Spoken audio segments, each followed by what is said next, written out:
My parents made us all share one bedroom for closeness, until I found out why they really did it. I was 12 when Dad knocked down the walls between our 3 bedrooms with a sledgehammer, saying families who sleep together stay together. Mom stood in the doorway filming him, narrating about how American culture had poisoned us with individualism and privacy. My older brother Caleb was 15 and looked like someone had punched him in the stomach.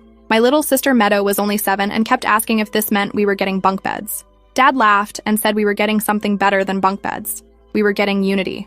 The sledgehammer came down again and drywall exploded into white powder that covered everything. Mom posted the video to her wellness blog that night with the caption, "Radical family healing begins with radical vulnerability."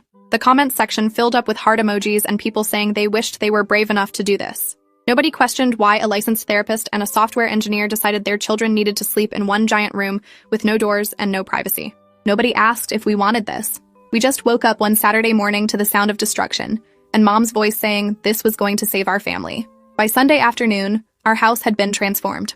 3 bedrooms became one massive space with our beds arranged in a circle like wagon train settlers preparing for attack. Dad installed industrial shelving units where the walls used to be, saying we'd share everything now because private possessions bred secrecy and distance. My books went on communal shelves next to Caleb's gaming equipment and Meadow's stuffed animals. Mom gathered all our clothes into shared bins organized by type rather than person. She explained that in many cultures, families shared everything, and those cultures had stronger bonds than ours. I watched Caleb's jaw clench as she folded his favorite band t-shirt into a bin labeled casual tops that Meadow could theoretically wear too. The first night in our new configuration, I lay in bed staring at the ceiling that now stretched endlessly above all 4 of us. Caleb was reading with a flashlight, trying to create some bubble of privacy through literature. Meadow talked nonstop about her day, until Mom gently reminded her that nighttime was for rest and reflection. Dad announced he'd be checking on us throughout the night to ensure we were building healthy sleep patterns together. I didn't understand what that meant until 2 a.m., when I woke to find him sitting in a chair between our beds, just watching us sleep. When I asked what he was doing, he said he was bearing witness to our family's healing. He stayed there until dawn. I couldn't fall back asleep with his eyes moving from bed to bed, lingering on each of us like he was memorizing something. In the morning, he looked energized while I felt hollowed out from exhaustion. Mom's blog exploded after she posted about our sleeping arrangement. Parenting magazines requested interviews about her revolutionary approach to family cohesion. She appeared on a local morning show explaining how Western society's obsession with privacy was destroying the nuclear family. The host asked about boundaries and personal space, and Mom laughed like the question was adorable and naive. She said boundaries were just walls we built to keep love out, and our family was tearing those walls down literally and figuratively. The segment ended with the host looking uncomfortable, but thanking Mom for her bold perspective. Dad recorded the entire thing and played it back for us that evening in our bedroom, pausing to point out moments where Mom had perfectly articulated their philosophy. He seemed proud in a way that made my stomach hurt. Meadow clapped because she didn't understand what was happening. Dad started working from home more, setting up his laptop in our shared bedroom so he could be present during our family togetherness. He'd take video calls with clients while we did homework, occasionally panning the camera to show our unified space. He told his colleagues we were participating in an experiment about collaborative living. Some of them seemed impressed. Others made awkward comments about privacy that Dad deflected with statistics about families in other cultures who slept in single rooms. I noticed he never mentioned that those families usually had separate spaces for older children, or that their cultural context was completely different from ours. Caleb pointed this out once, and Dad accused him of using intellectualism as a defense mechanism against emotional growth. Mom nodded approvingly and wrote something in the journal she'd started keeping about our family's transformation. Caleb started changing clothes in the bathroom, the only room with a door that's still locked. Mom noticed immediately and called a family meeting in our bedroom circle. She sat on the floor between our beds and asked Caleb why he was retreating into shame and secrecy. He said he just wanted privacy while changing, which seemed reasonable to me. Mom said privacy while changing implied there was something shameful about our bodies, and shame was poison that destroyed families from the inside out.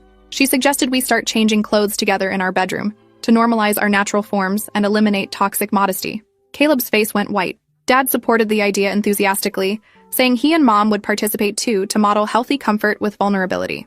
I watched my 15-year-old brother calculate whether this argument was worth having.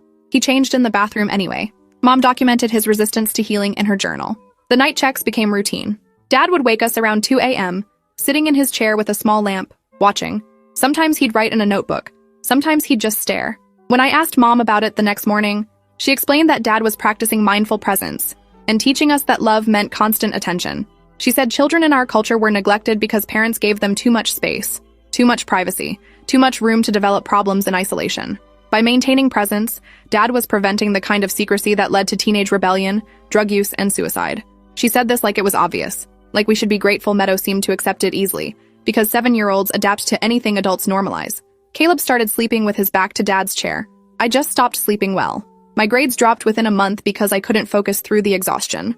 My English teacher, Mrs. Kozlov, noticed I was falling asleep in class. She kept me after school one day and asked if everything was okay at home.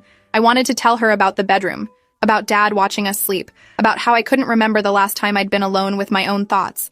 But Mom's voice was in my head saying that discussing family matters with outsiders was a betrayal of our intimate circle. She'd said this explicitly during one of our evening sessions where we sat in our bedroom and shared feelings. Anyone who couldn't understand our family's journey toward radical closeness wasn't someone we needed in our lives. Mrs. Kozlov waited for my answer with kind eyes, and I told her I was fine, just staying up too late reading. She didn't look convinced, but let me go. I walked home knowing I'd missed an opportunity, but I didn't know how to explain something that sounded insane when you said it out loud. Mom started a podcast called The Intimate Family, where she interviewed other parents who'd adopted unconventional approaches to child rearing. One episode featured a family who'd removed all bathroom doors. Another showcased parents who read their teenagers' diaries as collaborative journaling. The common thread was eliminating privacy in service of closeness, and Mom positioned herself as a thought leader in this movement. Her follower count grew. Companies sent free products hoping she'd promote them to her audience of parents, eager to revolutionize their family dynamics. Dad appeared on episodes talking about how our sleeping arrangement had deepened his connection with his children. He described watching us sleep as a spiritual practice. Thousands of people listened and thought this was beautiful. None of them asked us how we felt about being observed in our most vulnerable state every single night. The house stopped feeling like a home and started feeling like a stage. Mom installed additional cameras in our shared bedroom, explaining they were for content creation, but also for safety. She could check on us from work now, make sure we were maintaining the family unity even when she wasn't physically present. The cameras had night vision. I discovered this when I woke up at 3 a.m. to use the bathroom and saw the small red lights glowing from 3 different angles. Dad wasn't in his chair that night, but the cameras were watching instead. I felt like an insect in a jar, constantly observed, never private. Caleb started hanging a blanket over his bed like a fort, trying to create some illusion of separation. Mom took it down the next morning and lectured us about symbolic walls being just as damaging as physical ones. She said we were backsliding, resisting the healing that was available to us if we'd just surrender to vulnerability. School became my only escape, but even that was compromised. Mom volunteered to be a classroom parent, showing up during lunch to check on the family's collective energy. She'd sit with me and my friends asking invasive questions about our relationships and feelings while positioning it as caring involvement. My friends started avoiding me, Mom noticed, and said this was revealing their shallow capacity for authentic connection. She wasn't wrong that they were pulling away, but she was completely wrong about why I was becoming the weird kid whose mom talked about radical vulnerability and whose family slept in one room. When I tried to explain this to Mom, she said I was choosing peer acceptance over family loyalty, which was a sign I'd been contaminated by American individualism. She scheduled an extra family session that night where we all had to share what family meant to us. Meadow said family was being together. Caleb said nothing. Dad watched us with shining eyes. I felt like I was drowning. The breaking point should have come when Caleb stopped eating dinner with us. He'd grab food and eat in the bathroom, the only place he could be alone. Mom called this food isolation and said it was a gateway to eating disorders and self-harm. She instituted a new rule. All meals had to be eaten together in our shared bedroom, sitting in our circle. Caleb complied but stopped talking during meals. Mom interpreted his silence as depression and scheduled him for therapy with one of her colleagues who specialized in adolescent resistance to family intimacy. The therapist told Caleb he was engaging in destructive behavior by pursuing privacy and autonomy. He came home from that session looking like something had broken inside him. I wanted to ask what happened, but there was nowhere to have a private conversation. Everything occurred in the shared bedroom under Dad's watching eyes and Mom's camera lenses. We existed in constant exposure, performing closeness while dying inside. I started spending hours in the bathroom too, claiming stomach problems. It was the only door that locked, the only space where nobody could watch me. Mom began timing my bathroom visits with genuine concern on her face. She said extended time alone could indicate suicidal ideation or self-harm, and she couldn't let me engage in risky isolation. She asked if I was hurting myself in there. The question was absurd until I realized I had started scratching at my arms, creating small red lines that gave me something to focus on. Besides the crushing weight of constant observation, I wasn't trying to hurt myself. I was trying to feel like my body was mine, that some part of me existed outside of the family's collective ownership. But I couldn't explain this to Mom because any assertion of individual experience was treated as pathological resistance. She installed a timer on the bathroom door, 10 minutes maximum. After that, she'd knock and ask if I needed help. Help meant supervision. Help meant never being alone again. The real horror crystallized when I overheard Mom on a video call with another intimacy parenting advocate. I was supposed to be asleep, but Dad wasn't in his chair that night, and I'd gotten up for water. Mom's voice carried from her office, excited and animated. She was explaining how our family's sleeping arrangement had broken down the walls of adolescent rebellion and created access to our children's inner lives that most parents never achieve. The other person asked about pushback from the children, and Mom laughed. She said the initial resistance was expected, but manageable through consistent reframing and limiting external influences. She said removing privacy wasn't about control. It was about creating conditions where secrecy became impossible. Without secrecy, children couldn't develop the hidden selves that led to teenage deception, substance abuse, and suicide. She said our family was becoming a model for others. I stood in the dark hallway and understood for the first time that this wasn't about closeness. This was about control disguised as connection, surveillance disguised as love. I went back to bed and stared at the ceiling, listening to Caleb's breathing and Meadow's small snores. Dad's chair sat empty but present, a throne of observation waiting for its occupant. The cameras blinked their red lights. The circle of beds felt less like family unity and more like a prison designed to look like intimacy. I thought about Mom's words, creating conditions where secrecy became impossible. That's what this was. Not bringing us closer together, but eliminating our ability to exist as individuals with internal lives separate from the family collective. Every private thought had to become shared property. Every feeling had to be processed in the bedroom circle. Every moment had to be witnessed and documented and analyzed for signs of resistance to healing. I was 12 years old, and I didn't have words for what was being done to us. But I knew it was wrong. The wrongness lived in my bones, in the exhaustion that never lifted, in the way Caleb had stopped making eye contact with any of us. The next morning, I tried a different approach with Mrs. Kozlov. Instead of saying everything was fine, I asked if it was normal for families to share one bedroom. She paused in her grading and looked at me carefully. She asked how many people, and I said 4. 2 adults and 3 children. She asked if everyone was comfortable with the arrangement, and I didn't know how to answer because comfort wasn't a concept that existed in our house anymore. We had unity and closeness and vulnerability, but not comfort. She must have seen something in my face because she asked permission to speak with the school counselor about resources for my family. I panicked and said no, everything was fine. My parents were just trying something different. Mrs. Kozlov didn't push, but she looked worried in a way that made me feel both hopeful and terrified. If she reported something, would it help or would it make everything worse? Mom had told us repeatedly that the outside world wouldn't understand our family's healing journey, that conventional people would try to impose their limited thinking on our expanded consciousness. That afternoon, the school counselor called me to her office anyway. Ms. Reeves was young and earnest, and she asked directly if I felt safe at home. The question hung in the air between us. I felt safe from physical harm. Dad had never hit us. Mom had never been violent. But did I feel safe? No, I felt watched and controlled and like I was disappearing into the family collective, losing myself piece by piece. But how do you explain that you're being harmed by too much attention, too much closeness, too much love? It sounded ridiculous. I told Ms. Reeves I felt safe. She asked about the shared bedroom, and my heart stopped because someone had definitely told her I said it was my parents' choice and we were adjusting fine. She explained gently that children deserved privacy and personal space, that sharing a room wasn't inherently harmful, but eliminating all privacy could be. She gave me her card and said I could talk to her anytime. I took the card and never called. I was too afraid of what would happen if I betrayed the family circle. Mom found out about the counselor meeting because the school sent a courtesy notification to parents. She was furious in that calm, therapeutic way she'd perfected. That evening's family session lasted 3 hours. We sat in our bedroom circle while Mom facilitated a discussion about loyalty and betrayal. She said outside institutions didn't understand our family's journey and would try to sabotage our progress with conventional thinking. She said Mrs. Kozlov and Ms. Reeves were projecting their own family wounds onto us, seeing pathology where there was actually pioneering intimacy work. Dad agreed passionately, explaining how the education system was designed to separate children from families, to create loyalty to peers and teachers instead of parents. He said we needed to be more careful about what we shared with outsiders who lacked the consciousness to understand our path. Meadow nodded seriously, parroting their language. Caleb stared at the floor. I promised to be more careful, knowing I'd just lost my only potential lifeline. The cameras blinked their red lights, recording our recommitment to family unity. Things escalated after that. Mom and Dad implemented new protocols to strengthen our isolation from corrupting external influences. Caleb wasn't allowed to have friends over anymore because visitors disrupted our family's energetic field. I couldn't attend sleepovers because sleeping outside the family circle would undermine the neural patterns we were building through shared rest. Meadow was pulled from her soccer team because extracurricular activities were creating divided loyalties. We existed in an increasingly tight circle. Home, school, home again. The shared bedroom became our entire world. Dad's night checks became more frequent. Sometimes he'd wake us to process feelings he sensed we were suppressing. Mom would join these midnight sessions, both of them sitting in chairs while we sat up in our beds, half asleep, trying to articulate vulnerabilities we didn't feel. It was exhausting in a way that went beyond physical tiredness. It was the exhaustion of having no interior life, no private self, no moment unobserved. Mom's blog posts became more extreme as her follower count grew. She wrote about breaking through children's defensive barriers, and excavating authentic selfhood beneath socialized privacy responses. Other parents commented asking for advice on implementing similar systems. Mom started offering online courses on intimate family restructuring. She charged $500 for a 4-week program teaching parents how to eliminate privacy in service of deeper connection. Dozens of families enrolled.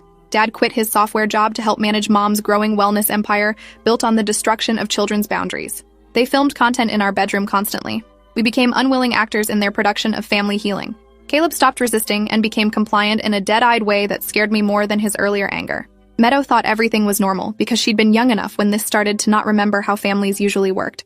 I felt myself splitting in two, the self that performed closeness for my parents and the self that screamed silently inside the performance. The night Caleb tried to run away, I was awake when he quietly gathered clothes into a backpack. It was 4 a.m. Dad wasn't in his chair, but the cameras were watching with their red lights. I whispered, asking where he was going, and Caleb said, "Anywhere else." I wanted to go with him, but Meadow was asleep and I couldn't leave her alone in this. Caleb understood. He touched my hand once and slipped out through the bedroom's single entrance. I lay awake listening for the front door. For any sound of escape, instead, I heard Dad's voice, calm and therapeutic, asking Caleb where he thought he was going. I heard Mom join them. Their voices rose and fell in the living room, processing Caleb's crisis of connection and flight response to intimacy. Caleb came back to the bedroom an hour later and got into his bed without speaking. His backpack was gone. In the morning, Mom called his therapist for an emergency session. They decided Caleb needed more intensive support, which meant Dad would now sleep in the bedroom with us rather than just visiting. A fourth bed appeared. Our circle became tighter. There was no escape. Dad's constant presence changed everything. The night checks had been invasive, but at least they ended. Now he was always there, watching us sleep, waking us to discuss dreams, processing every sigh and shift as meaningful communication. He'd wake me at 3 a.m. to ask what I was feeling. Half asleep, I'd say, tired. And he'd spend 30 minutes helping me understand that tiredness was often masking deeper emotions. I was afraid to acknowledge Mom installed more cameras, angled to capture our faces from multiple perspectives. She explained this was for pattern recognition. To identify micro-expressions that indicated suppressed trauma, I asked what trauma she was looking for, and she said all children had trauma from living in a privacy-obsessed culture, and our family was healing that original wound through radical transparency. The logic was circular and inescapable. Any resistance proved we were traumatized. Any compliance proved the healing was working. There was no way to win. My 13th birthday came without celebration. Mom said birthday parties reinforced individualism and specialness hierarchies that were toxic to family cohesion. Instead, we had a family integration ceremony, where we all wore matching white shirts and sat in our bedroom circle sharing appreciation for each other's existence. Dad gave a speech about how my entry into adolescence would be different from other children's, because I wouldn't disappear into peer culture, and secret keeping I'd remain embedded in family consciousness, supported through every change. Mom filmed everything. Meadow made me a card. Caleb gave me a look that said he understood how trapped I felt. That look was the only real gift I received. That night, Dad woke me at midnight and said we needed to process my transition into young adulthood. He sat on the edge of my bed and talked for an hour about bodies and changes and the importance of sharing these experiences with family rather than hiding them in shame. Every word made my skin crawl. When he finally returned to his own bed, I lay rigid, understanding with absolute clarity that something was deeply wrong with what was happening in this room. I started documenting everything in a notebook I kept in my school locker, the only space my parents couldn't access.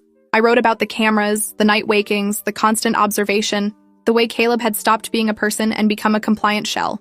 I wrote about Dad sleeping in our room and his midnight conversations about my changing body. I wrote about Mom's blog posts and the money she was making, teaching other parents how to eliminate their children's privacy.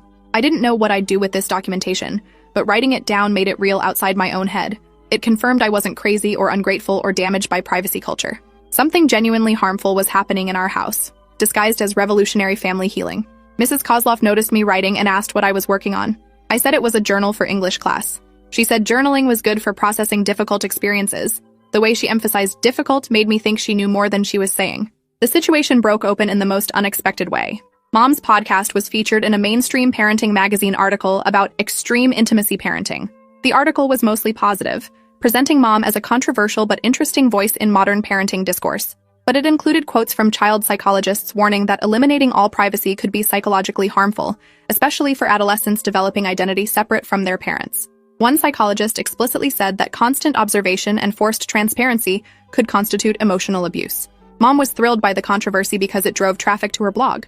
She didn't seem to notice or care that professionals were calling her methods abusive. Dad framed it as conventional thinking, being threatened by our revolutionary approach. They doubled down, announcing on the podcast that they'd be sharing even more of our family journey to normalize what they called post-privacy parenting. That episode included audio of one of our midnight processing sessions, with our sleepy voices responding to Dad's questions. They'd recorded us without mentioning it would be broadcast to thousands of people. That episode reached someone it shouldn't have. Mom's older sister, Aunt Diane, who we rarely saw because Mom said she was stuck in toxic independence mindsets. Aunt Diane listened to her 12-year-old niece's exhausted voice answering questions at 3 a.m. about feelings and body changes, broadcast for entertainment and education. She called Mom immediately. I was in our shared bedroom doing homework when Mom took the call in the adjacent living room. Her voice started calm and therapeutic, explaining the family's journey, but Aunt Diane wasn't buying it. I heard her voice through the phone, loud enough to carry, "You're abusing those children and calling it healing." Mom's response was cold. She said Diane's judgment came from her own unresolved family trauma and fear of authentic intimacy. Aunt Diane said she was calling Child Protective Services. Mom laughed and said CPS would find a loving family engaged in alternative parenting, which wasn't illegal. She hung up, still smiling. Certain in her righteousness that night, she told us Aunt Diane might try to interfere with our healing journey, but we should trust that the family circle was wiser than external judgment. Aunt Diane did call CPS. A caseworker named Leslie Whitmore came to our house 3 days later. Mom was prepared, gracious, welcoming. She gave a tour of our shared bedroom. Explaining the philosophy behind our choice, Leslie saw the 4 beds in a circle, the cameras, the shared storage bins. She asked to speak with each of us individually. Mom said we were practicing radical transparency, so individual conversations would violate our family principles, but Leslie insisted it was protocol. Mom agreed with visible reluctance. Leslie talked to Caleb first, in the living room with the door closed. He was in there for 20 minutes. Then me. Leslie asked direct questions. Did I feel safe? Could I have privacy when I needed it? Did anyone touch me inappropriately? I answered carefully, aware that Mom would interrogate me about this conversation later. I said I felt safe. I said privacy wasn't really part of our family's values, but I was adjusting. I said no one hurt me physically. All technically true, but missing the real horror of constant surveillance and forced emotional exposure. Leslie spoke with Meadow, who enthusiastically described our family unity and how much she loved everyone sleeping together. Then Leslie talked to my parents together for nearly an hour. When she left, Mom was triumphant. She said Leslie had been initially skeptical, but ultimately saw that we were a healthy family with unconventional practices. Dad said the investigation would close with no findings because nothing illegal was occurring. They were right. 3 weeks later, we received a letter stating the case was closed. The caseworker had found no evidence of physical abuse or neglect. Unconventional sleeping arrangements weren't sufficient grounds for intervention. The cameras were presented as security measures. The constant observation was framed as involved parenting. Nothing in the CPS handbook specifically prohibited parents from sleeping in the same room as their teenage children or waking them for emotional processing sessions. We'd been failed by a system that could only recognize certain kinds of harm. The invisible abuse of destroyed boundaries and eliminated selfhood didn't register as actionable. Mom posted about the investigation on her blog, positioning it as persecution for revolutionary parenting. Her followers rallied with supportive comments.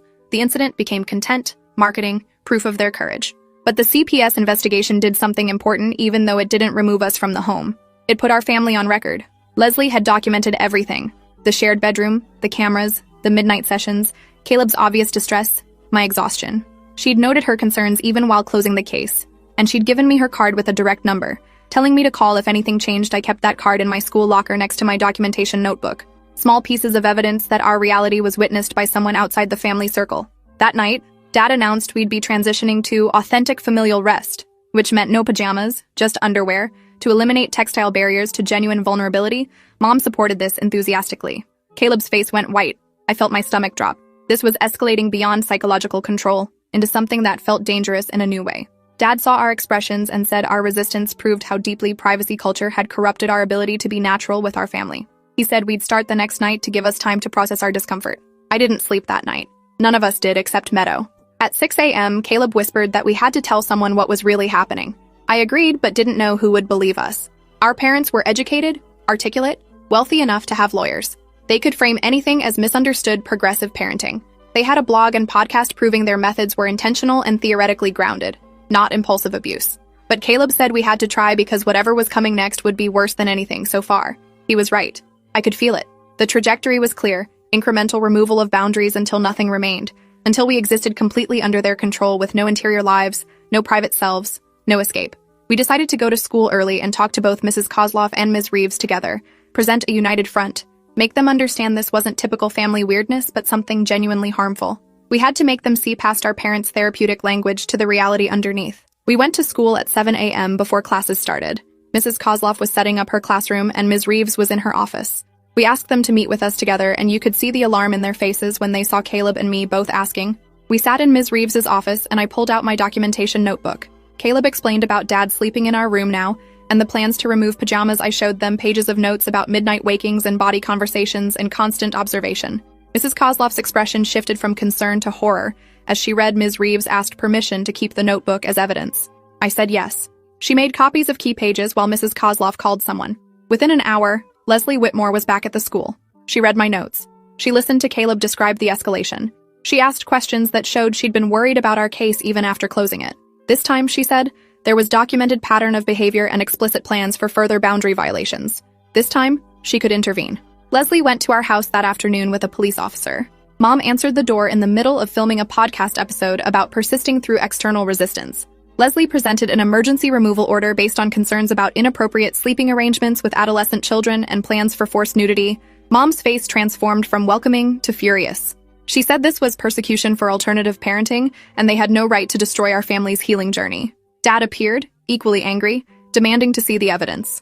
Leslie said there were credible reports from the children themselves about escalating boundary violations. Mom's face went pale. She asked which children. Leslie said that information was protected, but the removal was effective immediately. Police would stay while we packed essentials. Mom started crying, real tears, saying we were betraying the family circle and choosing privacy poison over authentic love. Dad looked at Caleb and me with something like hatred. He said we'd regret destroying our family over fear of vulnerability. We packed bags quickly while Mom sobbed in the living room, filming herself for content, narrating her persecution by a system that couldn't understand evolved family consciousness. We went to an emergency foster placement together, all three of us. The foster parents, Ian and Portia Chen, had a large house where each child had their own bedroom with a door that locked from the inside. The first night, I lay in a room alone for the first time in over a year. The silence was overwhelming. No breathing except my own, no cameras with red lights, no dad watching, no midnight wakings for emotional processing, just darkness and privacy, and a door I'd locked myself. I cried harder than I'd cried through everything else, because this felt like being human again. In the morning, Portia knocked gently and waited for me to answer before entering. The basic respect of that gesture broke something open in me. Caleb looked better after just one night of unobserved sleep. Even Meadow, who'd loved the family circle, seemed lighter without constant togetherness. We started to remember who we were as individuals instead of units in a collective consciousness. Mom and Dad launched a social media campaign about having their children stolen by a system that criminalized revolutionary parenting. Their followers flooded CPS phone lines with complaints. The local news covered it as a controversial case of parental rights versus child welfare. Mom appeared on television looking devastated, explaining how her therapeutic approach to family closeness was being mischaracterized as abuse. She showed pictures of our bedroom circle, describing it as love made visible. She cried about the trauma of forced separation. She never mentioned the cameras or the midnight wakings or the plan to remove our pajamas. Dad presented as a devoted father being punished for rejecting conventional parenting norms. They were convincing because they genuinely believed their own narrative. They couldn't see or wouldn't acknowledge the harm they'd inflicted. The court ordered psychological evaluations for everyone. Caleb and I were evaluated by Dr. Nina Walsh, who specialized in family trauma. Over several sessions, we described what life had been like in the shared bedroom. The constant observation, the eliminated privacy, the forced emotional exposure, the escalating physical boundary violations. Dr. Walsh documented everything in her report to the court. She diagnosed us both with symptoms of complex psychological abuse resulting from systematic elimination of personal boundaries and autonomy. She noted that our parents' methods, while framed in therapeutic language, constituted emotional abuse and created conditions for potential sexual abuse through inappropriate sleeping arrangements and body-focused conversations. Her report was damning but clinical, translating our lived experience into professional terminology that courts could understand. Mom and Dad were evaluated by different psychologists who noted their genuine belief in their parenting philosophy, but also significant issues with boundaries, control, and inability to recognize their children as separate individuals with rights to privacy. The evaluations recommended supervised visitation only, with mandatory therapy for our parents before any consideration of custody return. Mom posted about the reports on her blog, calling them biased interpretations by conventionally minded professionals threatened by alternative consciousness. But the damage was done. The documentation existed. Multiple professionals had witnessed and named the harm. The custody hearing lasted 2 days. Mom and Dad presented character witnesses, fellow alternative parenting advocates who testified about their devotion and innovative approaches to family closeness. Mom's lawyer argued that their methods were unconventional, but not abusive, that removing children from loving parents for ideological differences was government overreach. Our lawyer presented my documentation notebook, CPS records, psychological evaluations, and testimony from Mrs. Kozlov and Ms. Reeves about our deteriorating condition under our parents' care. Caleb testified. his voice steady as he described what it felt like to have no privacy, no selfhood, no escape from constant observation. I testified about the cameras and the midnight wakings and the terror of knowing boundaries were being eliminated piece by piece. Meadow was deemed too young to testify, but her therapist reported that even she was beginning to express relief about having her own room and discomfort about returning to the shared bedroom. The judge listened to everything. She reviewed the evidence. She asked our parents directly if they understood why constant observation and elimination of privacy might be harmful to adolescent development. Mom answered with therapeutic conviction, explaining that privacy was a cultural construct that separated family members and created conditions for hidden trauma. She said conventional psychology was limited by its individualistic framework and couldn't comprehend the healing available through radical transparency. She was eloquent and earnest, and completely unable to hear how she sounded. The judge asked if she planned to continue requiring shared sleeping and constant observation if custody was returned. Mom said yes, absolutely, because that's what our family's healing required. The judge asked Dad the same question.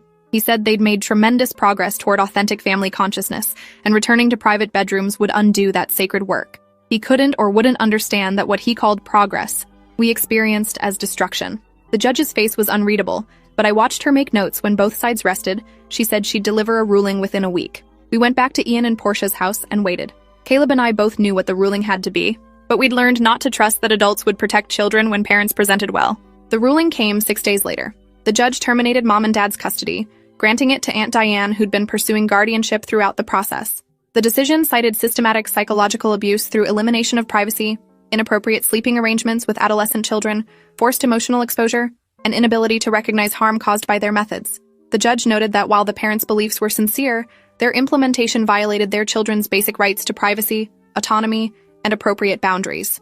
Supervised visitation was allowed, but only in therapeutic settings with professionals present. Mom and Dad were ordered to complete family therapy and demonstrate understanding of appropriate boundaries before visitation could expand. We were free. The ruling was reported in the same outlets that had covered Mom's story about persecution. Some of her followers denounced the decision as government tyranny. Others quietly deleted their supportive comments, perhaps recognizing they'd endorsed something harmful. Mom's blog went private. Her podcast stopped updating the empire. Built on our destroyed boundaries collapsed once the harm was legally named and documented. Moving in with Aunt Diane felt surreal. She lived 3 hours away in a normal house with normal rules. Bedrooms with doors, privacy during changing, no cameras, no midnight emotional excavations. She was gentle with our adjustment, understanding we'd been trained to see privacy as betrayal and boundaries as barriers to love. She got us into therapy with specialists who understood cultic family dynamics and psychological abuse disguised as wellness practices. Slowly, we learned to exist as individuals again. Caleb's dead-eyed compliance faded, replaced by genuine personality. Meadow started expressing preferences and opinions instead of parroting family unity rhetoric. I relearned how to be alone with my thoughts without fear of surveillance or forced sharing. We healed in increments, discovering who we were without constant observation. Mom and Dad attended their mandated therapy, but their social media suggested they still viewed themselves as victims of a system that couldn't comprehend evolved consciousness. They never apologized. They never acknowledged harm. They couldn't see past their own narrative of revolutionary love to recognize they'd traumatized their children in service of control disguised as closeness. Supervised visits happened monthly in a therapist's office. Mom would cry and ask when we could be a family again. Dad would talk about the healing we were missing by choosing separation. They'd bring printouts of blog comments from followers who supported them, as if strangers' opinions mattered more than our lived experience. Meadow eventually stopped wanting to attend visits. Caleb went sporadically out of some complex sense of obligation. I went because Aunt Diane said it might help me process, but mostly I watched my parents perform their victimhood and felt nothing but relief that I'd never have to sleep in that circular arrangement again. The therapist noted their lack of progress toward understanding appropriate boundaries. After 2 years, the judge ruled that custody would remain permanently with Aunt Diane Mom, and Dad could continue supervised visits if we wanted them, but forced contact would end when we turned 18. They posted about this ruling as their final martyrdom, parents destroyed for loving too much. Their remaining followers shared and commented about family courts being weapons against alternative parenting. None of them asked us what it had been like to live under constant surveillance, to have no interior life, to be told that wanting privacy meant we were poisoned by culture and resisting love. I'm 18 now. Caleb is 21 and in college studying psychology, planning to specialize in family systems abuse. Meadow is 13 and thriving with her own room and normal teenage privacy. We're healing but scarred, understanding viscerally that love without boundaries isn't love at all. It's control. It's consumption. It's the elimination of selfhood disguised as connection. Mom still blogs occasionally about her persecuted journey and the children stolen by a system afraid of authentic family consciousness. I don't read it anymore. I'm too busy learning to trust my own interior experience. To believe that privacy isn't poison but protection, that boundaries aren't barriers but the foundation of genuine relationship. The cameras are gone. The midnight wakings are over. The forced emotional excavations ended. I have a door that locks and thoughts that remain private and a self that exists, independent of family observation. That's not individualistic poison. That's being human. And I'm finally, slowly, learning what that means. Thanks for watching till the end. Make sure to subscribe and like to not miss the next story.